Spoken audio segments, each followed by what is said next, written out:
Baik, kita semua sudah berkumpul. Selamat siang Ibu Klirin, Bapak Randy, Ibu Sheryl, dan Bapak Rizky. Sesuai dengan email yang telah saya kirimkan kepada Bapak Ibu sekalian tanggal 1 November lalu, maka dari itu pada kesempatan kali ini kita akan melakukan rapat evaluasi Mall Istana Plaza. Saya izin untuk share screen.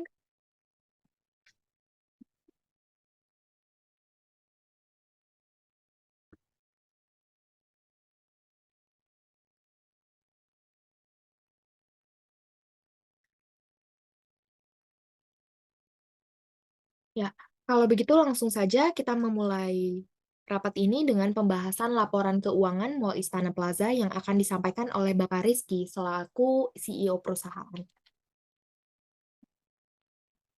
Baik, berikut ini merupakan laporan keuangan Istana Plaza Bandung dari tahun ke tahun.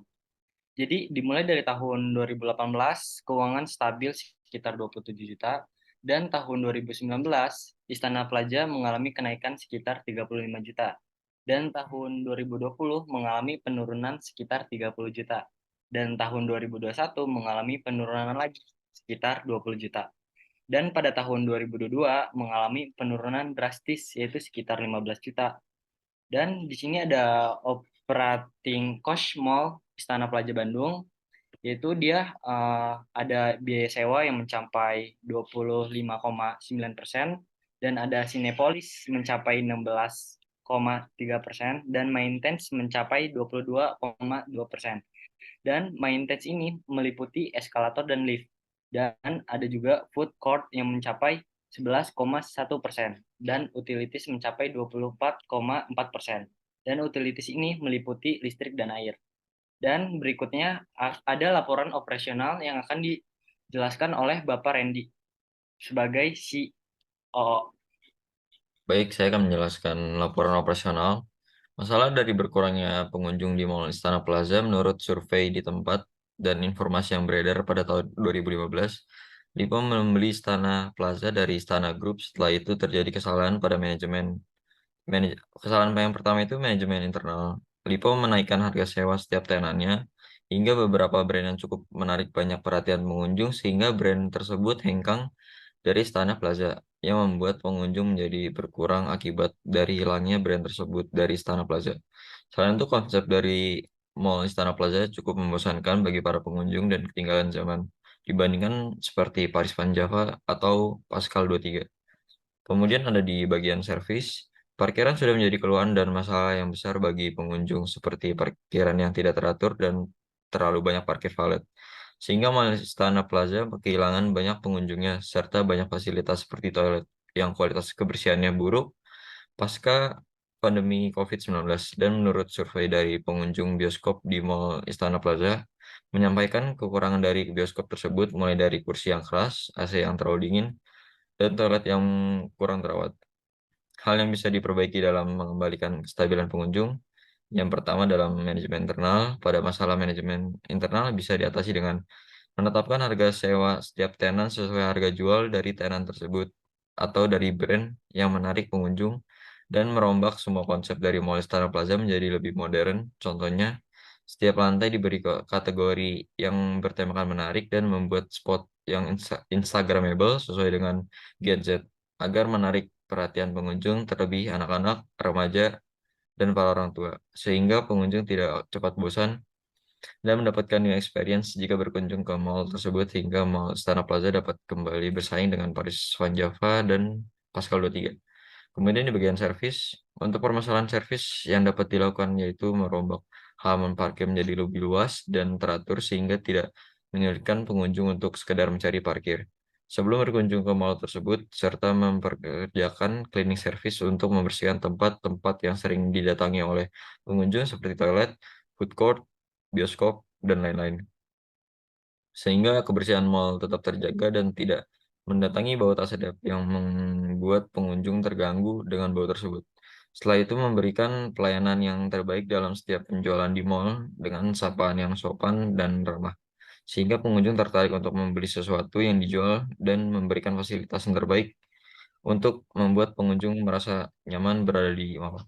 Kemudian ada penjelasan marketing yang akan disampaikan oleh Ibu Gloria.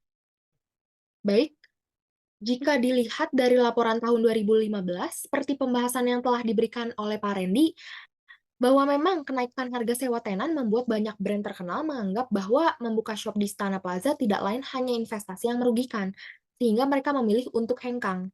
Padahal tenan-tenan tersebut sangat dapat diandalkan sebagai pusat objek pemasaran. Selain itu, kira-kira setengah area food court pada Istana Plaza sempat dihilangkan. Padahal food court ini secara tidak langsung memberikan advertising gratis terhadap Istana Plaza. Sebagai contoh, di sekitar tahun 2016, salah satu makanan paling populer di food court Istana Plaza adalah pepper lunch. Saat itu, cabang pepper lunch yang berada di Istana Plaza menjadi salah satu cabang yang bisa dibilang paling diminati. Hal ini membuat banyak pengunjung yang awalnya datang hanya demi mencicipi brand satu ini, kemudian menjadi teralihkan dengan jajanan lain di food court, tenan-tenan, lalu merambat ke toko-toko baju, dan seterusnya. Analogi seperti itulah yang membuat mall menjadi lebih hidup. Jika dilihat lagi, area food court yang dihilangkan kemudian diubah menjadi area bioskop. Luas lahan yang dihilangkan pun tidak main-main. Dari situlah fenomena yang tidak disangka-sangka muncul, di mana justru dengan kehadiran bioskop, dampak yang dihasilkan malah tidak sesuai dengan perkiraan semula. Awalnya, perusahaan berpikir bahwa kehadiran bioskop dapat menjadi promosi besar bagi Mall Istana Plaza. Tapi sayangnya, target pasar Istana Plaza lebih bergantung pada food court-nya daripada bioskopnya. Tentu saja, orang-orang yang tadinya memiliki positive impression pada kelengkapan food court justru mulai meninggalkan Istana Plaza karena tidak melihat value yang berbeda antara mall ini dengan mall lainnya. Sebenarnya jika diperhatikan dari segi lokasi, posisi Istana Plaza di Jalan Pasir Kaliki ini jelas sudah strategis. Mall dikelilingi banyak sekolah seperti SMPK 1, SMAK 1, SMAK 2 BPK Penabur, SMAN 6, SMAN 9, dan lain-lain. Berdasarkan survei dari tahun ke tahun, anak-anak sekolah cenderung lebih mementingkan makanan, peralatan sekolah, atau pernak-pernik seperti salah satunya yang berada di toko stroberi di Istana Plaza. Sementara untuk bioskop, biasanya anak-anak sekolah perginya ke Paris Van Java atau Pascal 23 yang lebih mewah, komplit, juga besar. Selain itu, konsep konsep mall Istana Plaza sudah cukup membosankan dan ketinggalan zaman. Memang, setelah sekian lama perusahaan melakukan sedikit perubahan pada food court, namun jelas sudah terlambat.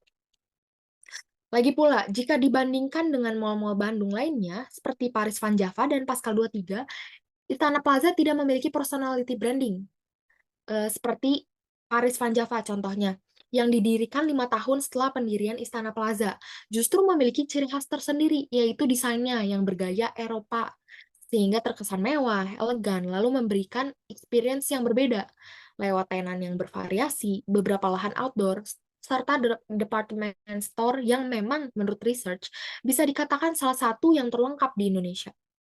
Di lain sisi, ada pula Pascal 23 yang personality branding-nya juga tidak kalah bagus. Seperti yang kita ketahui bahwa dalam setahun, Pascal 23 melakukan branding lewat event-event tahunan.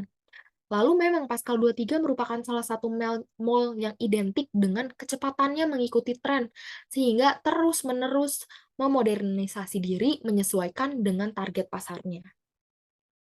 Seharusnya, selain pengaturan biaya tenan, Istana Plaza mengikuti mall-mall lainnya, yaitu membuat personality branding. Apalagi seharusnya jika dilihat dari segi kesempatan dan peluang, mall ini memiliki peluang besar untuk mendapatkan profit yang tinggi. Sebab target marketnya saja sudah jelas, yakni mencakup anak-anak sekolah, guru, orang tua, para karyawan bank, seperti Bank Danamon, BCA, dan lainnya sangat banyak lah. Lalu karyawan-karyawan hotel, bahkan tamu-tamu hotel di sekitar mall ini, seperti Hotel Hilton, Grand Pacific, dan lain-lain. Lalu, pada slide berikutnya, terdapat laporan strategi yang akan dijelaskan oleh Ibu Sheryl selaku CBO perusahaan.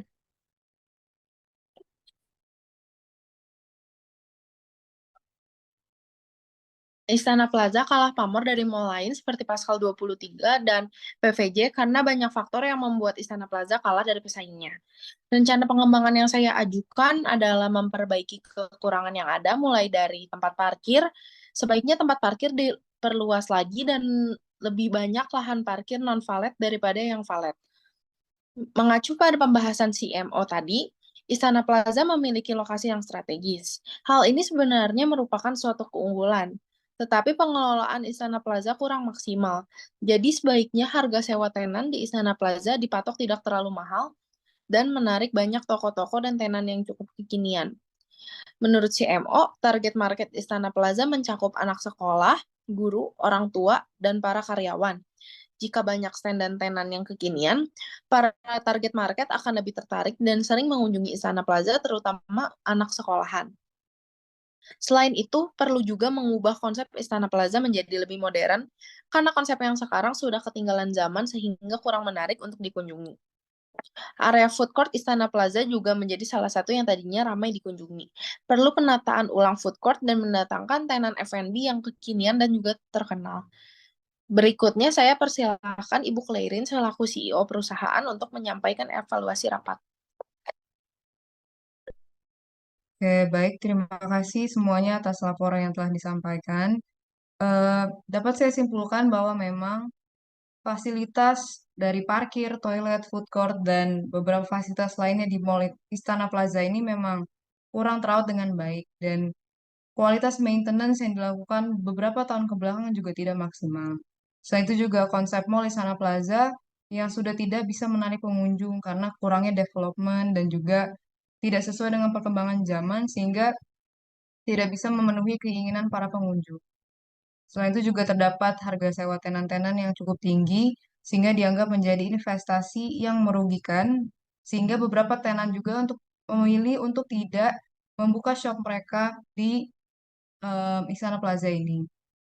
Maka kemungkinan beberapa hal yang dapat saya usulkan untuk bisa diperbaiki lebih dahulu adalah kita dapat memikirkan atau mempertimbangkan beberapa ide konsep yang akan kita implementasikan nantinya pada Mall Istana Plaza dan akan diubah secara keseluruhan. Kemudian kita juga dapat mendiskusikan dengan pihak LIPO untuk mempertimbangkan dan menetapkan harga sewa tenan yang istilahnya paling optimal sehingga kita dapat mendatangkan banyak tenan lainnya yang sebelumnya mungkin sudah pernah ada di dalam Istana Mall dan juga beberapa tenan yang sebelumnya memang belum pernah berjualan di Istana Plaza.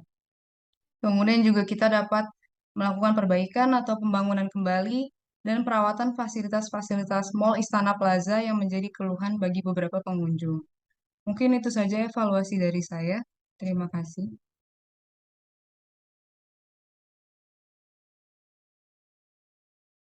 Terima kasih Ibu Clairin. Baik, sekian rapat evaluasi Mall Istana Plaza kali ini. Saya mengucapkan terima kasih untuk kehadiran Bapak Ibu sekalian. Untuk pembahasan dan rapat berikutnya akan saya sampaikan kembali via email. Terima kasih. Baik, Oke, terima terima kasih. kasih semuanya. Baik, terima kasih.